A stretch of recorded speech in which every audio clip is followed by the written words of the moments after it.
All right, so Monterey Car Week is definitely one of the most prestigious and exclusive and expensive automotive weeks on the planet.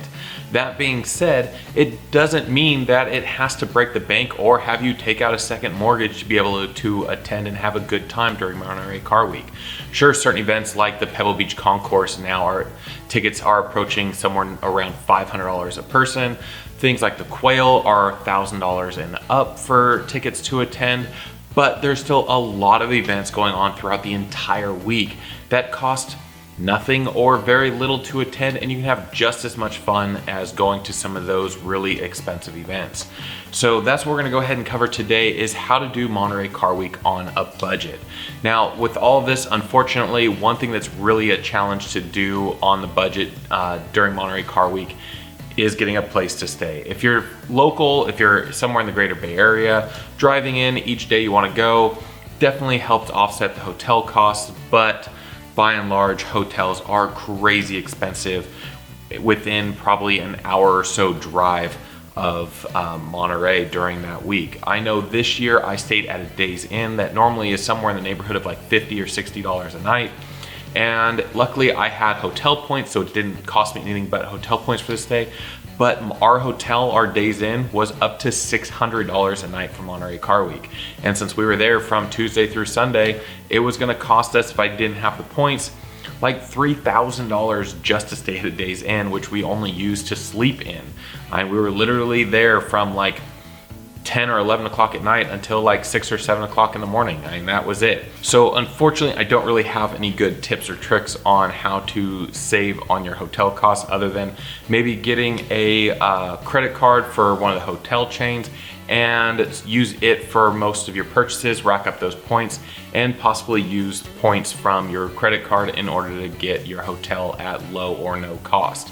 But focus today is really going to be on the events and which events are free or limited on the cost to attend. So the big expense events are going to be McCall's, Quail, Pebble, and then Concorso. Those are your biggest ones.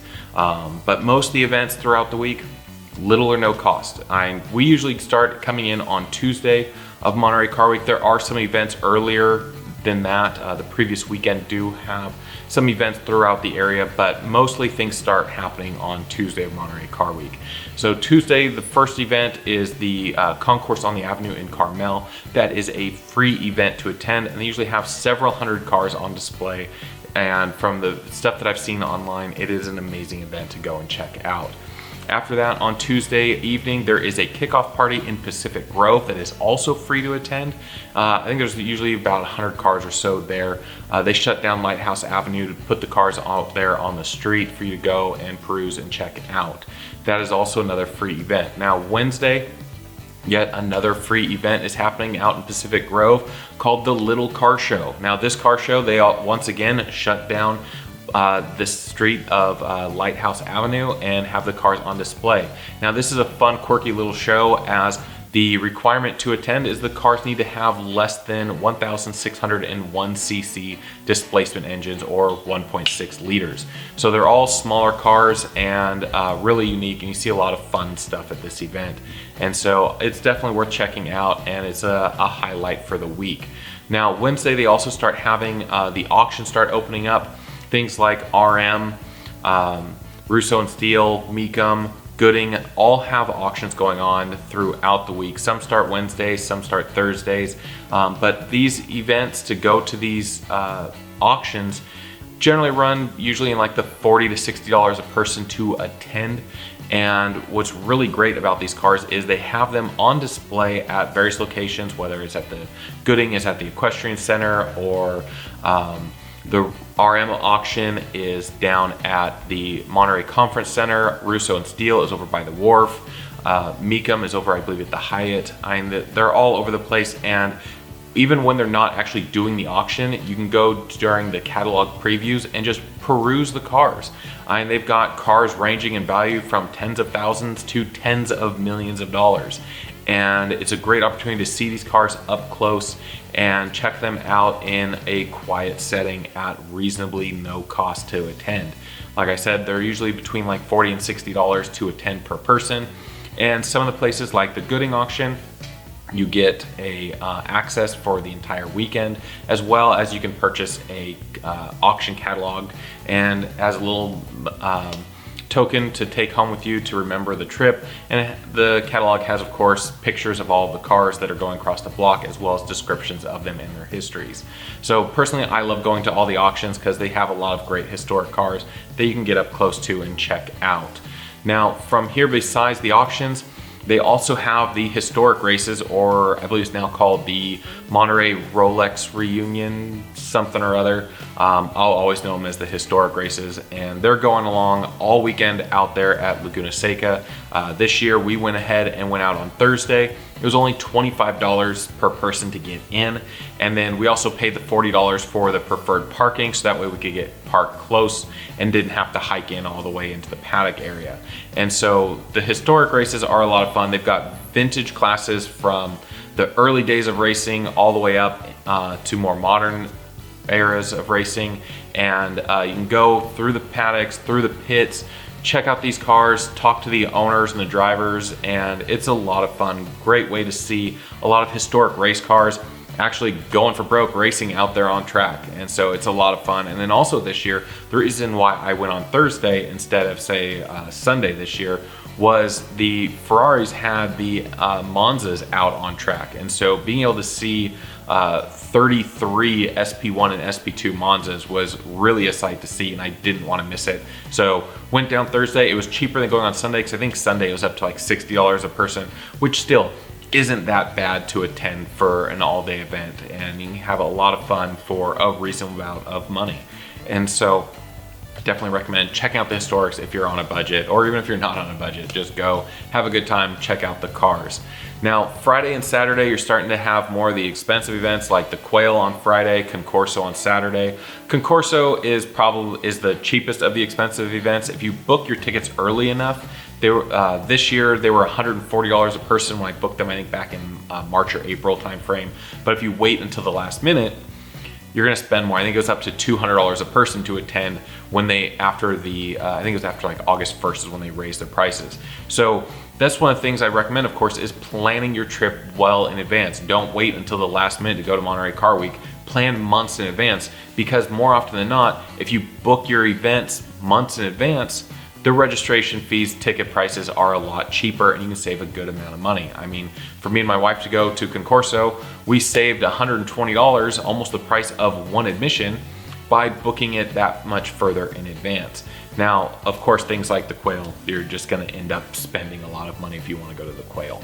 But if you don't wanna go and spend the money to attend events like the Quail or Concorso, they also have Legends of the Autobahn and the Works Reunion. Both of those events are low cost, and they have a variety of cars, and they're great events to go and check out. I personally haven't been to either of these events. I've got friends who've attended them and really enjoyed them.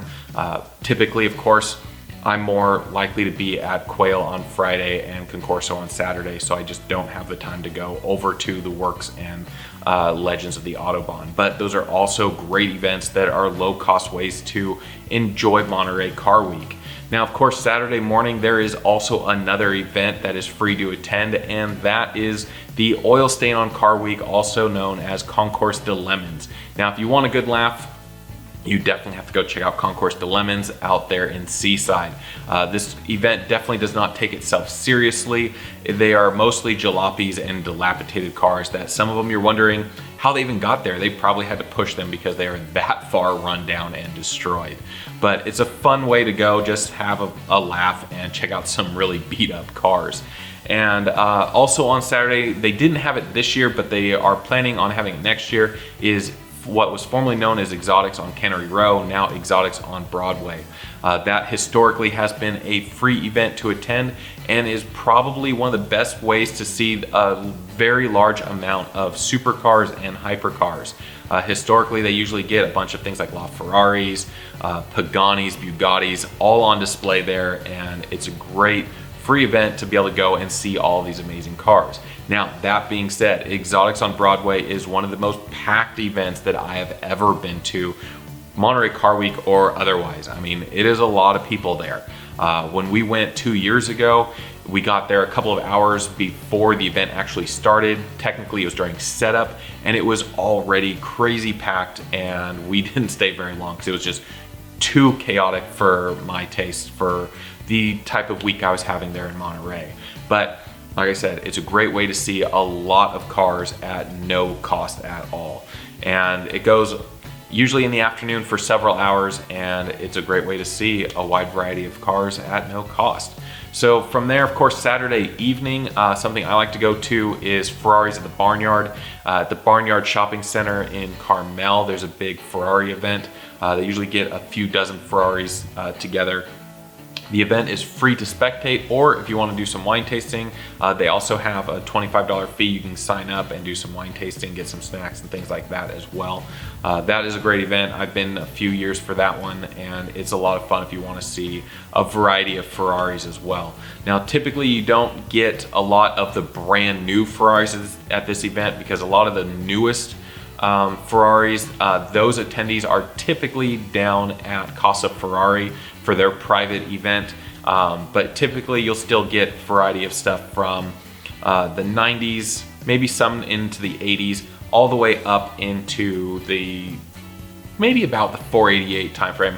This year we didn't see any like SF90s or 812 GTSs or La Ferraris or anything like that, but we did have a piece to show up. There was a recreation of a 250 Testarossa, which was pretty awesome to see. So there's a variety of stuff there to check out. It's a lot of fun, nice low-key event, and a good way to see a lot of Italians at limited or no cost. Of course, now on Sunday, Pebble Beach Concourse, as I mentioned at the beginning of this video, prices on that event have gotten rather expensive, approaching $500 a person to attend. That being said, the concept lawn is free to attend all day. It says so right there on their website.